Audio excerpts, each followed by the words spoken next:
Leonardo da Vinci. Om de spirit universal, în același timp artist, om de știință și inventator.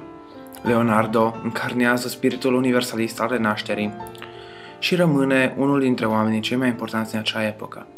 Printre cele mai importante invenții se numără automobilul, aparatul de zburat și catapulta.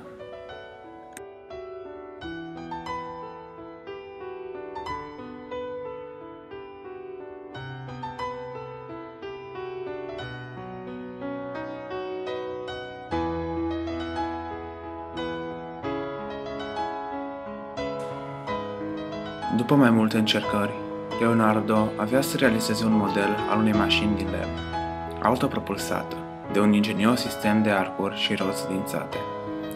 Avea să ascundă desenele de teama că va fi din nou acuzat că ideile sale nu se potrivesc cu cele ale bisericii și nu a încercat niciodată să construiască revoluționarea mașină.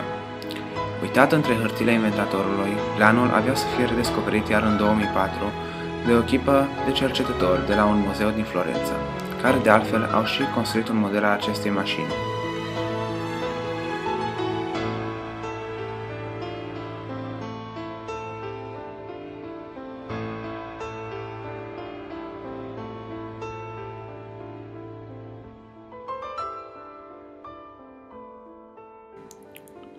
O altă mașină de zburat a fost un proiect de elicopter, numit de Leonardo șurubul aerian.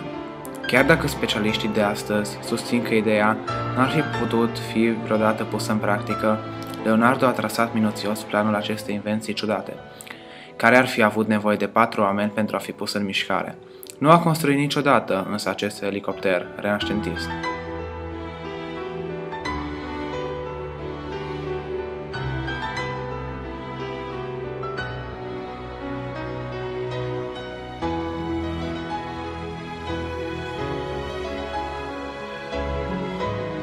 Leonardo a modernizat vechiul model medieval cu o manivelă ce a adăugat tensiune brațului de lansare, producând multă energie pentru a lansa proiectilele la distanță mai mare decât modelul anterior.